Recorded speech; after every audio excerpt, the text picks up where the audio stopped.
Olá, boa noite. Você acompanha a partir de agora o Jornal da Justiça. Uma campanha do Tribunal de Justiça de Alagoas combate a violência contra a mulher no Carnaval. Esse é o destaque de hoje e você vai ver também. Cai o número de adoções no Distrito Federal. A adoção é uma excepcionalidade. A adoção não é regra. A adoção não pode ser retratada como uma política pública. Conheça as novas regras para o registro de candidatura. E saiba o que é deepfake e as consequências dessa prática. Deepfake é uma técnica que usa a inteligência artificial para criar vídeos manipulados.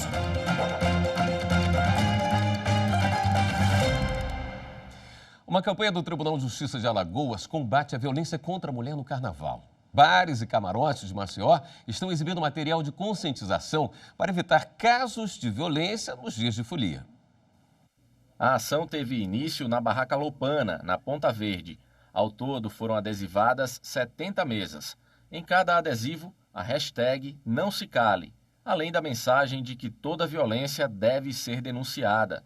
Segundo a juíza Marcela Pontes Garcia, esta é a primeira vez que o Tribunal de Justiça realiza este tipo de ação na época do Carnaval. Em regra, quando se ingere bebida alcoólica, aquele homem que tem uma tendência mais violenta, ela aflora, né, e a mulher fica mais vulnerável nessa época do ano.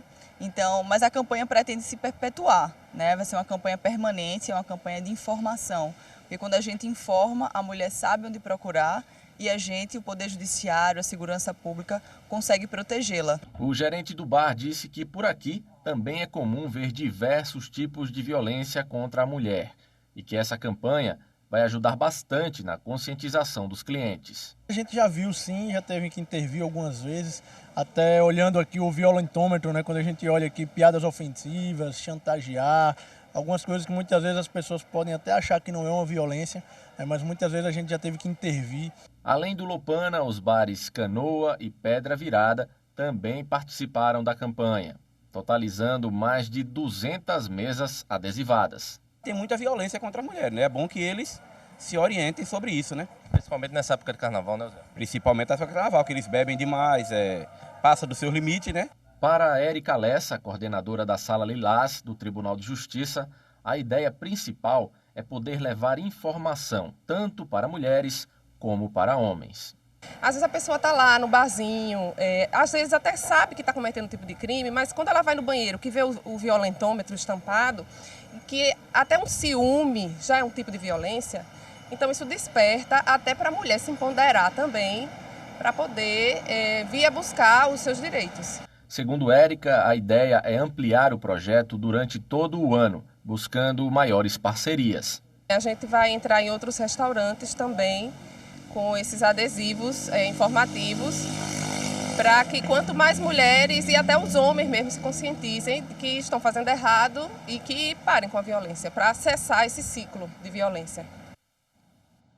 No Distrito Federal, o levantamento da Vara da Infância e Juventude aponta que houve uma queda no número de adoções e aumento nas reintegrações familiares, que é quando a criança ou adolescente volta para a guarda da família biológica.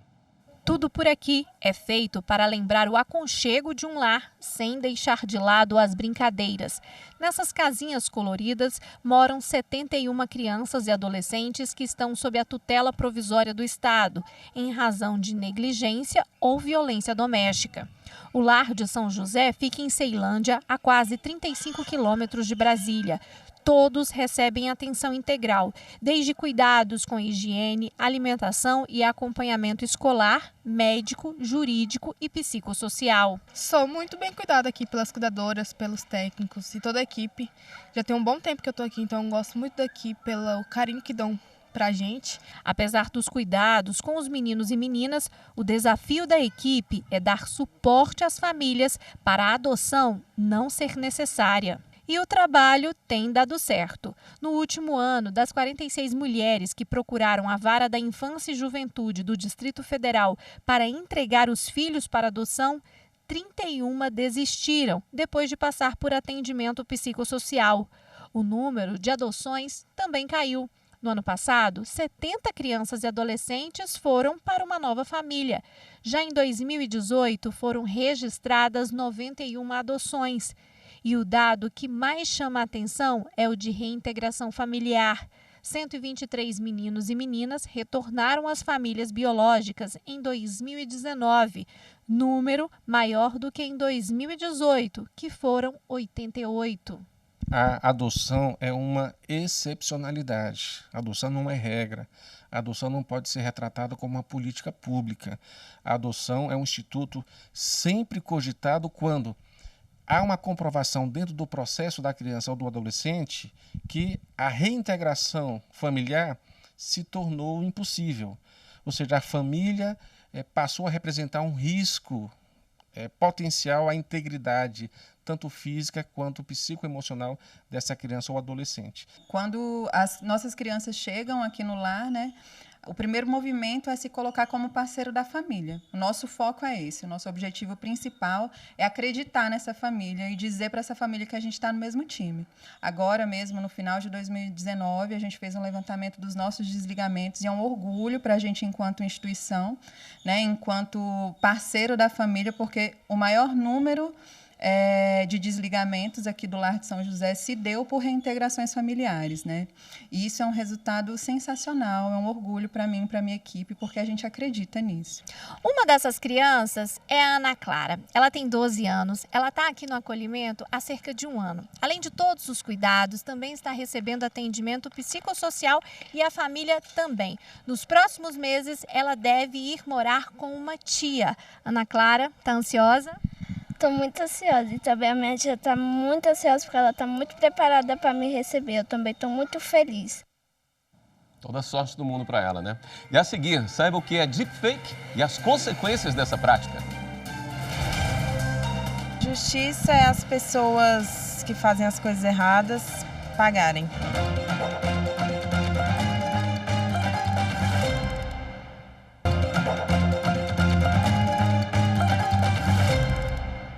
Você já ouviu falar em deepfake e em shallow fake? São duas práticas bem similares de manipulação de vídeos e que, se usadas para o mal, podem prejudicar bastante quem aparece nas imagens. No contexto da justiça eleitoral, então, as consequências podem ser bem danosas.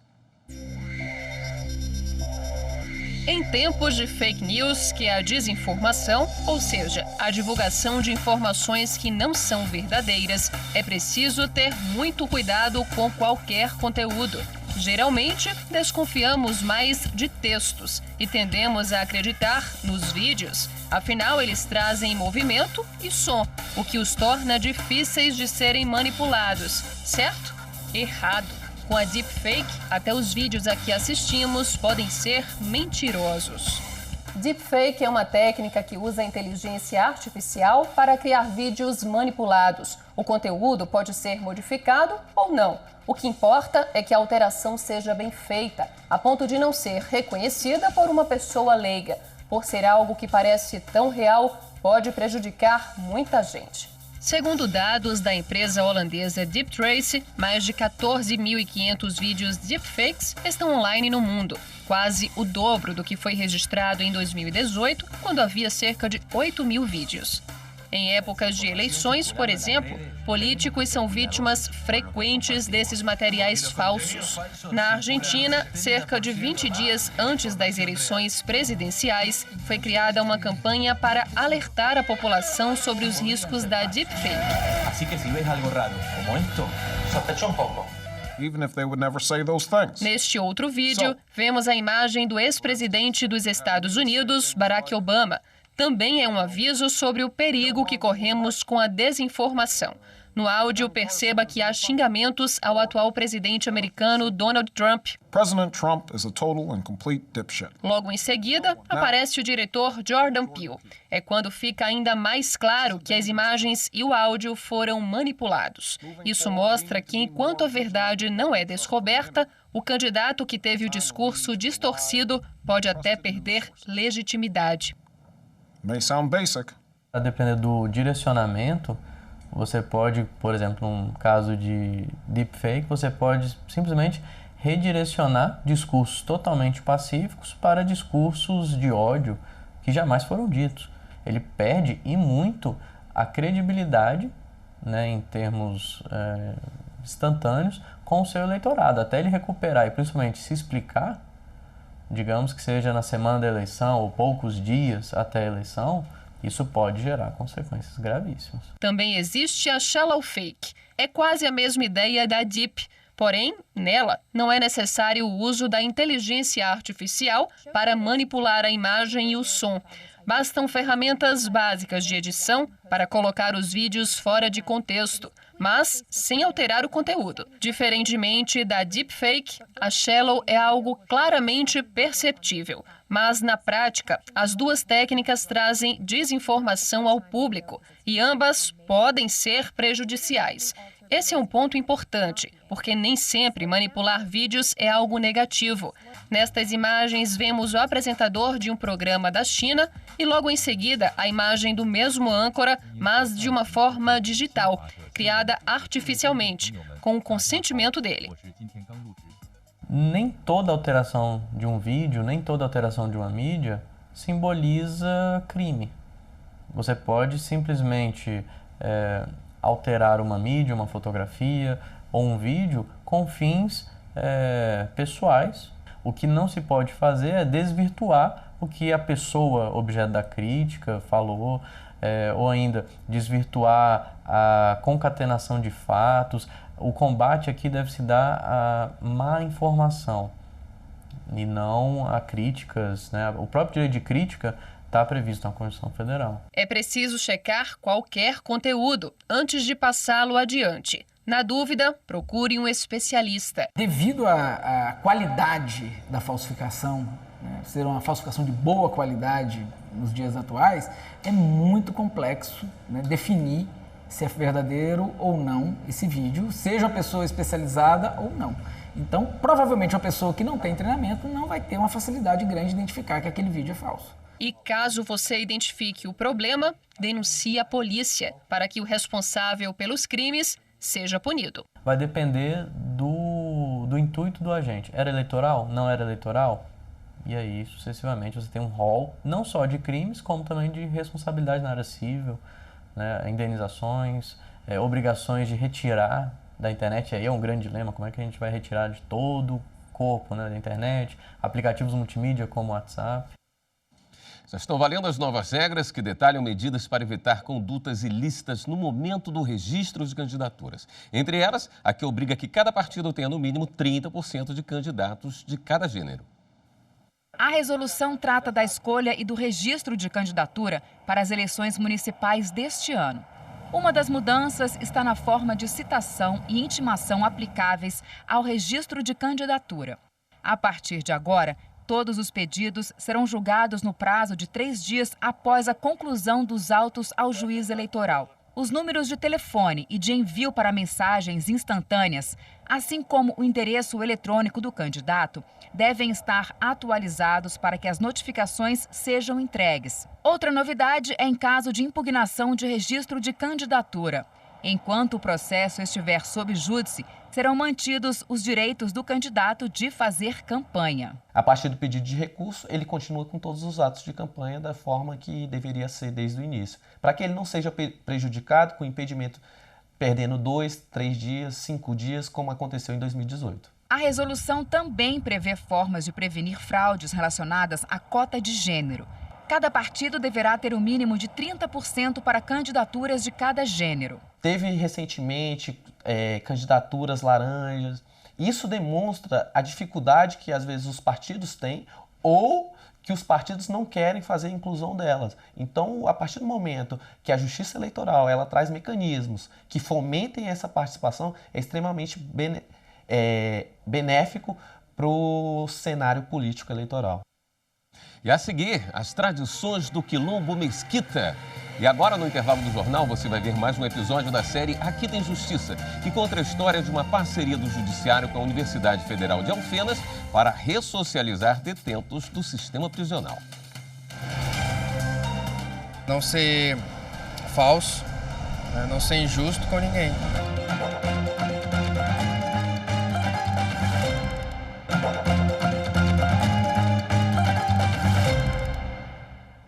A Constituição Federal determina o reconhecimento dos direitos territoriais das comunidades quilombolas. Perto de Brasília está o Quilombo Mesquita. União e tradição marcam a história desse povoado afrodescendente.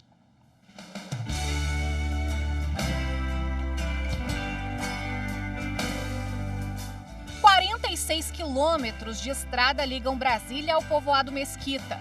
A comunidade quilombola é conhecida pela resistência à escravidão no passado. Mesmo antes de se imaginar uma capital do país em meio ao Planalto Central, negros cultivavam costumes ancestrais na região. Nós sabemos que nossos pais, que nossos avós, eles nunca desistiram, então nós também não desistimos. E essa é a honra de nós saber, Deus saber que somos quilombola. E queremos também, com certeza, que os nossos filhos, com nossos netos, com nossos bisnetos, todos o que nós puder passar, nós vamos passar com maior ternura, porque é uma realidade com muita honra. São 273 anos de história. O povoado Mesquita hoje abriga 785 famílias, entre quilombolas e não quilombolas. Muitos trabalham fora daqui, mas a maior parte mantém a tradição dos antepassados. Sobrevive do campo, principalmente das plantações de marmelo.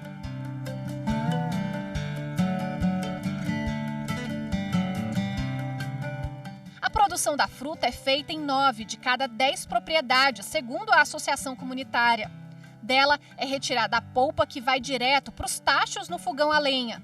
A marmelada é vendida em feiras de municípios de Goiás que compõem a região. O doce é considerado uma das maiores riquezas daqui. O marmelo ele sempre teve uma influência muito grande na nossa comunidade, que eu cresci vivenciando o preparo, o cuidado do plantar, do cultivar e até os dias de hoje. Então, para mim, isso é muito importante, poder ter um produto de qualidade e cultural também, histórico também na nossa comunidade. A terra também é um bem precioso. A Fundação Cultural Palmares reconheceu o povoado Mesquita como comunidade remanescente de quilombo. O INCRA demarcou 4.300 metros quadrados de área pertencentes aos quilombolas.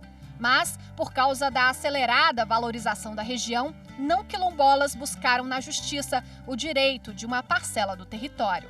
Há muita pressão imobiliária, há um grupo grande assim de pessoas, sejam do comércio como também da política, que faz uma pressão muito grande. Mas assim, a comunidade também é consciente do seu papel e que se organiza e que procura os caminhos judiciais também adequados e de governo para que essa comunidade ela permaneça de fato como ela deve ser. A Constituição Federal de 1988 determina o reconhecimento dos direitos territoriais das comunidades quilombolas. Em 2003, a Presidência da República criou regras para a regularização das terras. 5 anos depois, o Supremo Tribunal Federal bateu o martelo quanto à legalidade da demarcação de quilombos com o argumento de garantir o direito à dignidade étnica do povo.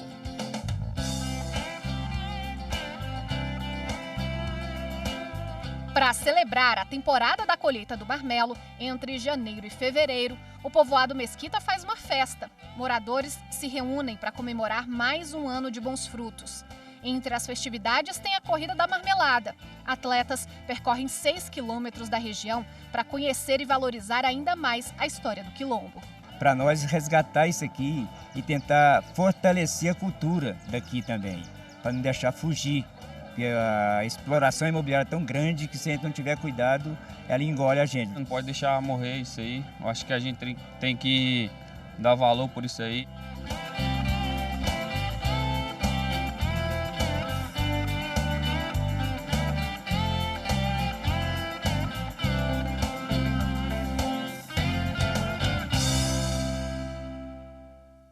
Hora de dar um giro na rede para saber as últimas notícias.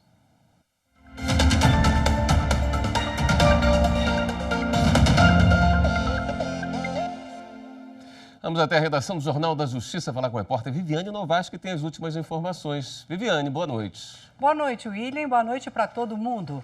Olha, subiu para 147 o número de assassinatos no Ceará durante o motim de policiais militares. O número foi divulgado pelo governo do estado. O motim começou na última terça-feira. Homens encapuzados que se identificam como agentes de segurança do Ceará invadiram quartéis e depredaram carros.